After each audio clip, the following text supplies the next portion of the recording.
Alors, on continue avec le module 1.3 sur les facteurs qui influencent la croissance des poissons. Beaucoup d'entre vous qui sont déjà dans l'activité, qui élèvent déjà des poissons, parfois se plaignent sur le fait que les poissons ne grandissent pas.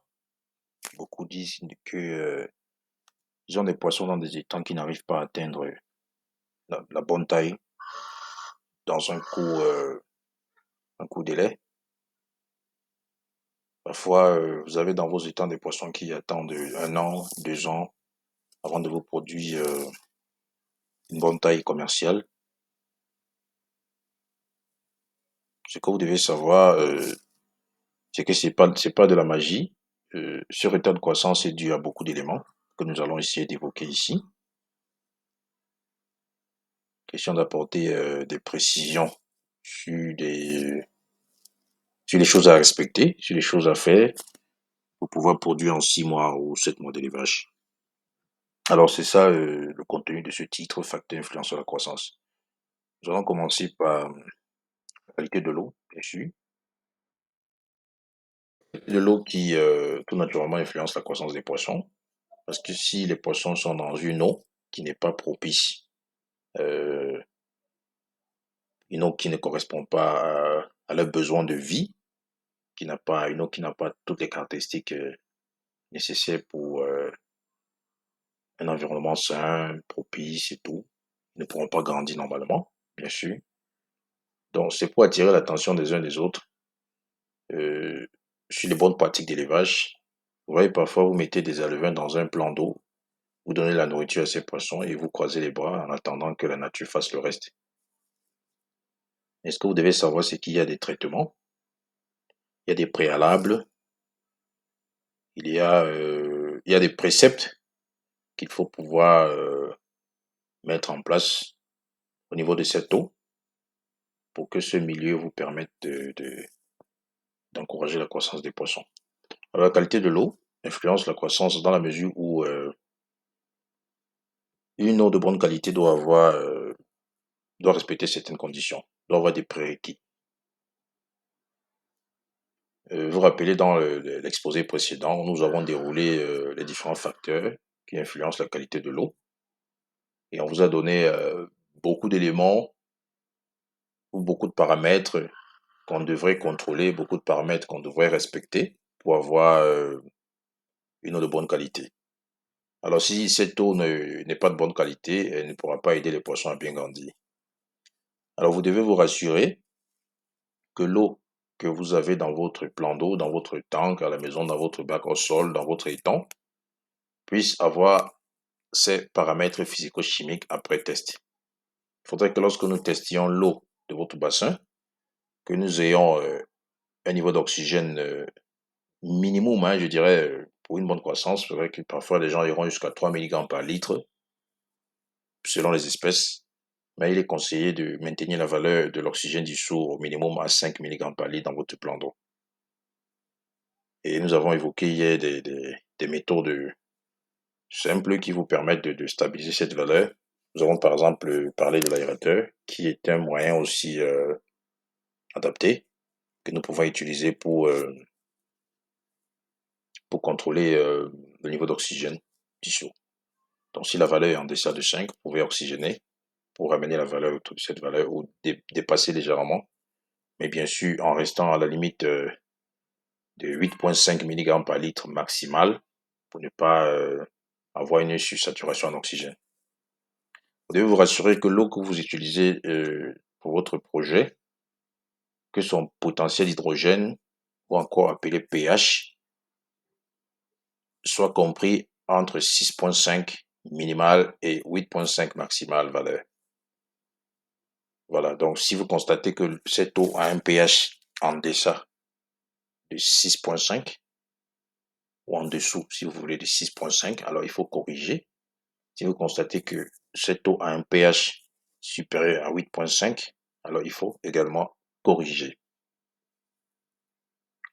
Le troisième paramètre à vérifier et qu'il faudra absolument contrôler dans votre eau, c'est le dioxyde de carbone. faudrait que le niveau de CO2 ou dioxyde de carbone de cette eau soit inférieur à 10 mg par litre. Si le niveau de dioxyde de carbone est supérieur à 10 mg par litre, alors là, ça veut dire que le milieu est beaucoup trop chargé en matière organique. Nous avons proposé des options de correction hier, notamment le renouvellement de l'eau, notamment la réduction de la fréquence d'alimentation et aussi la quantité d'alimentation destinée aux poissons. Et ça va de soi avec le dernier paramètre physico-chimique que nous précisons ici, l'ammoniac, que nous avons longuement expliqué hier. Voilà. Et puis, nous apportons des précisions encore sur l'ammoniac, dans le sens où c'est un paramètre très délicat à prendre avec beaucoup de considération dans l'élevage des poissons, parce que l'ammoniac est issu des déjections des poissons, des restes d'aliments non consommés et aussi de beaucoup d'autres choses, notamment les matières solides que nous retrouvons dans nos bassins après décomposition, qu'il faut prendre avec beaucoup de précision pour éviter que le niveau soit létal. Vous avez la valeur indiquée ici. Dans la présentation précédente, nous avons parlé d'un maximal de 1 mg par litre. Voilà, mais il serait beaucoup plus judicieux de maintenir cette valeur à 0 mg par litre. Et comme ce n'est pas possible d'avoir 0 mg par litre, faites l'effort de ne pas dépasser le seuil de 0,05 mg par litre. Ça vaudra la peine pour vos poissons. Alors, en résumé, la qualité de l'eau influence sur la croissance. Et pour avoir une eau qui ne pourra pas être négative ou ne pourra pas avoir un impact négatif sur la croissance de vos poissons, il sera préférable d'utiliser une eau qui possède toutes ces valeurs, différentes valeurs, et qui respecte, dans les paramètres de ces eaux, respecte ces différentes valeurs. Donc, nous avons cité précédemment plusieurs paramètres à prendre en considération pour l'eau de vos poissons. Mais si vous respectez ces quatre valeurs, si vous pouvez respecter ces quatre paramètres avec ces quatre valeurs, alors votre eau sera indiquée pour la pisciculture. Alors c'est pourquoi généralement, je conseille de faire d'abord au préalable des analyses physico-chimiques de l'eau avant d'engager un projet d'élevage. Si vous avez un plan d'eau que vous voulez exploiter, vous devez d'abord analyser cette eau pour vous rassurer que l'eau que vous souhaitez utiliser comprend ou contient tous les différents paramètres sollicités pour être sûr qu'elle est propice. Et si cette eau ne possède pas tous ces différents paramètres tels que précisés, alors vous pouvez passer aux mesures et moyens de traitement tels qu'évoqués dans le précédent exposé. Et si vous ne respectez pas cette indication, alors vous allez mettre vos alevins dans une eau qui n'est pas adéquate et tout naturellement vous aurez des gros problèmes de croissance. Et bien sûr, le cycle de production sera davantage long.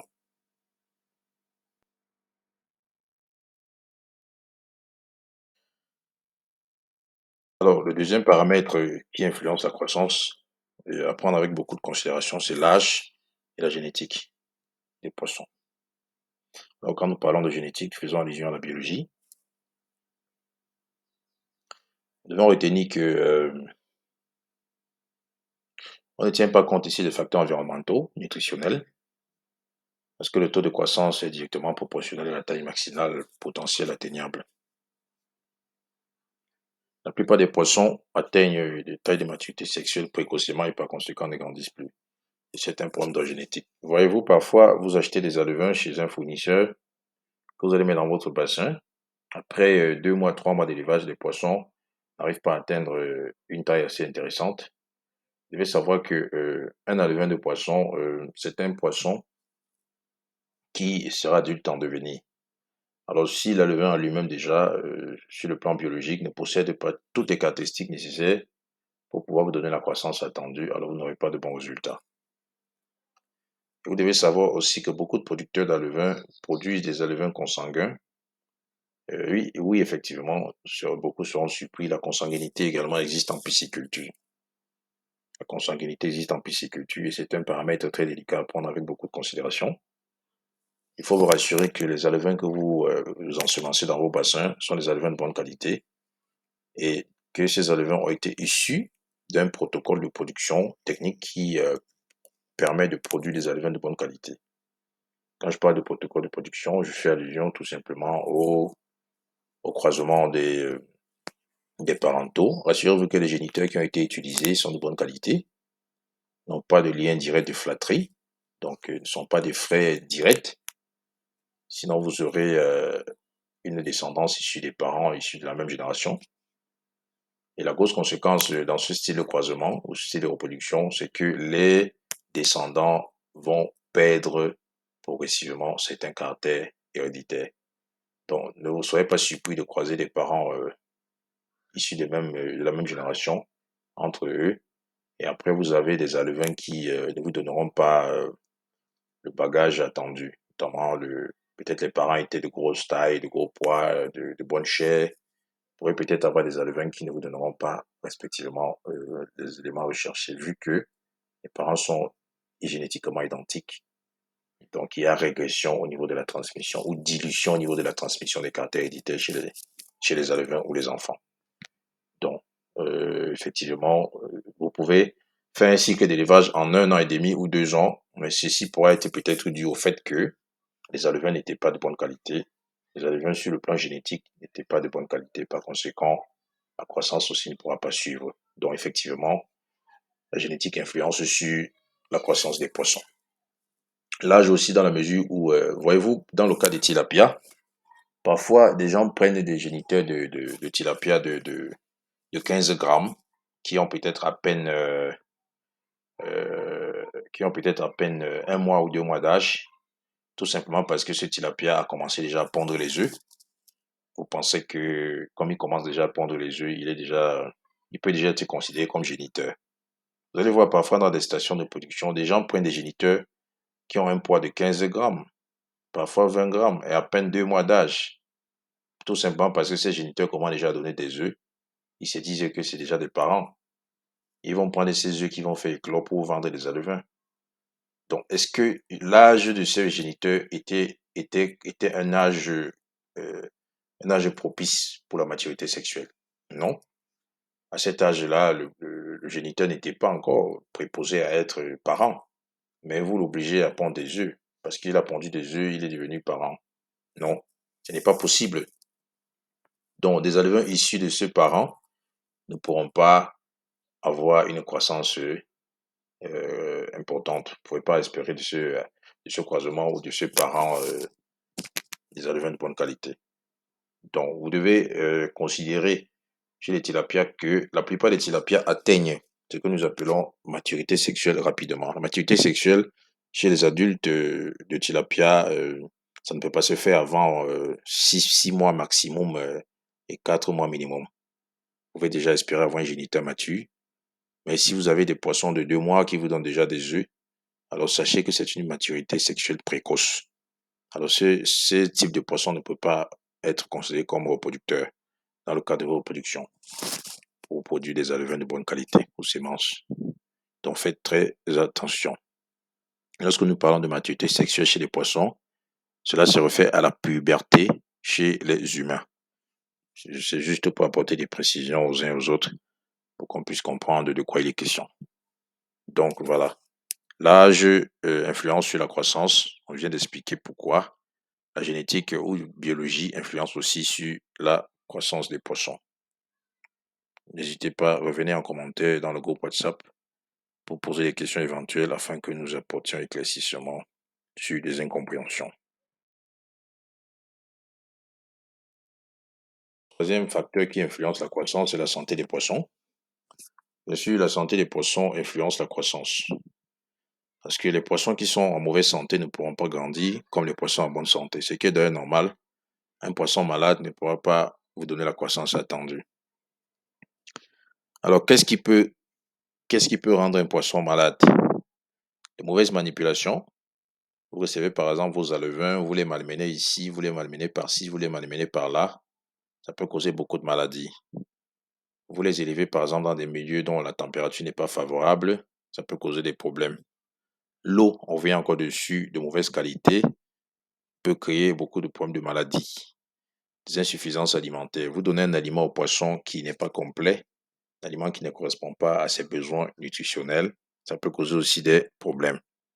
Donc, un poisson qui est dans un état perturbé ne pourra pas grandir convenablement.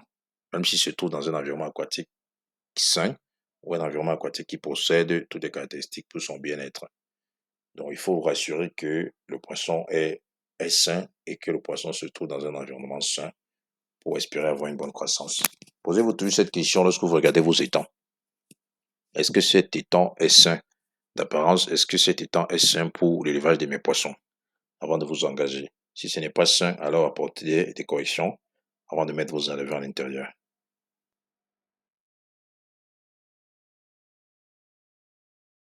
Le quatrième paramètre qui influence la croissance est la densité des mises en charge. Alors, nous avons défini la densité de mise en charge précédemment comme capacité de mise en charge, ou soit le nombre de poissons à mettre dans un espace par unité de surface. Si vous avez par exemple un bassin de 100 mètres carrés, vous voulez mettre des poissons dans ce bassin de 100 mètres carrés, vous devez vous poser la question de savoir quelle quantité de poissons je dois mettre dans ce bassin. Parce que si vous mettez des poissons en abondance, un peu de trop, vous risquerez d'avoir une surpopulation et créer une compétition entre ces poissons. Au lieu de se concentrer sur leur croissance, ils seront plutôt en train de lutter chaque fois pour l'alimentation, ils seront en train de lutter chaque fois pour la consommation d'oxygène, ils seront en train de lutter chaque fois pour bien d'autres éléments qui pourront influencer leur croissance. Voyez-vous, par exemple, les deux courbes que nous avons présentées ici. Voilà. Si vous constatez bien, vous voyez ici, c'est le poids à la récolte de ce côté. Ici, c'est la densité de stockage. Ici, nous avons en corollaire aussi le poids à la récolte et nous avons le temps de production. Donc, cette corrélation indique que plus la densité est élevée dans votre étang, plus le poids moyen des poissons récoltés est faible. Donc, plus vous augmentez la densité de mise en charge, vous augmentez le nombre de poissons par unité de surface, alors attendez-vous à avoir peu de poissons récoltés de bonne taille à la fin de votre production. Vous aurez des poissons, certes, mais pas de taille intéressante parce qu'ils n'auront pas suffisamment consommé l'aliment vu que la compétition était assez importante. Voilà. Donc, si vous espérez avoir des poissons de bon poids, vous devez respecter la mise en charge du nombre de poissons par unité de surface dans vos étangs pour être sûr que vous pouvez espérer avoir des poissons de bonne taille à la fin de votre projet. Donc, bien sûr, en définitive, la densité ou le nombre de poissons que vous mettez dans vos étangs influence pour beaucoup sur la croissance de ces derniers.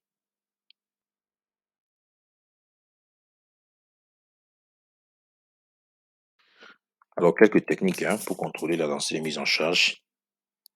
Par exemple, pour le cas des tilapias, j'insiste dessus parce que ce sont des poissons à reproduction naturelle et spontanée qui se reproduisent généralement dans un plan d'eau de façon aléatoire, sans contrôle. Alors, chaque fois que vous terminez un cycle de production ou dans un étang, vous avez par exemple mis des semences pendant le mois X et vous récoltez pendant le mois Y. Vous devez vous rassurer que l'étang a été complètement vidé parce que si vous laissez les poissons de l'ancien récolte, une partie de l'ancien récolte dans les étangs, ceux-là pourront demeurer dans l'étang et se croiser avec les poissons de la nouvelle génération. Et puis, bon, voilà, un cycle qui va se perpétuer et vous ne pouvez pas contrôler avec précision votre densité de mise en charge. C'est très important. Vous devez empêcher les poissons d'atteindre la maturité sexuelle, le pouvoir fruit dans l'unité d'élevage. Il est conseillé d'éviter que des poissons se reproduisent de façon spontanée. Prenez des tilapias quand vous voulez vous engager dans une production commerciale. Vous pouvez séparer des mâles des femelles. C'est très recommandé d'ailleurs. Vous pouvez mettre les mâles dans un étang et les femelles dans un autre et vous avez à côté un étang de reproduction où vous pouvez mixer les uns et les autres lorsque vous voulez faire une production dans le vin. Mais pour une production commerciale de tilapia, je vous recommande d'utiliser des tilapias monosexe mâles pour séparer les femelles des mâles et parce que les mâles ayant une très bonne croissance, vous pouvez avoir un gain de cause en faisant une production de mâles uniquement.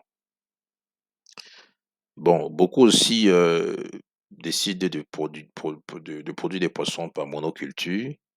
Voilà ce que je viens de préciser, tilapia monosexe mâle uniquement, ou une production de poissons par polyculture, donc plusieurs espèces associées, notamment tilapia plus clarias, dans le but de contrôler un peu la forte prolifération des tilapias Mais dans ce cas d'espèce, vous verrez que les claresses vous donneront parfois beaucoup plus de bons résultats. Par contre, les tilapias auront du mal à trouver l'équilibre. Voilà. Donc, ceci étant quelques éléments à prendre en compte pour contrôler la densité. La polyculture aide un peu à réduire la surpopulation dans les étangs parce que, vous savez, les tilapias, avec leur production naturelle, parfois vous mettez 2000 tilapias, vous vous retrouvez avec 10 000 tilapias après un an, au bout d'un an ou un an et demi. Et puis, comme on a dit plus haut, plus la population est élevée, plus la croissance n'est pas bonne. Donc, d'aucuns aussi, pour contrôler cette densité, associent à cet élevage un prédateur comme le Clarias, qui permet de contrôler un peu la forte prolifération des tilapias en mangeant une bonne partie. Comme ça, la quantité qui ne sera pas mangée, qui pourra échapper à la prédation, aura une croissance assez importante. Voilà, ça aussi, c'est une des techniques que les gens pratiquent dans des étangs. Mais si vous ne voulez pas associer ce prédateur, parce que le risque aussi, c'est que le Clarias mange beaucoup plus de tilapia que prévu et que votre production ne soit escomptée que sur le Clarias. Mais si vous voulez avoir une production de tilapia assez intéressante, vous pouvez uniquement faire une monoculture des tilapias monosexes, donc un seul sexe sans possibilité de reproduction.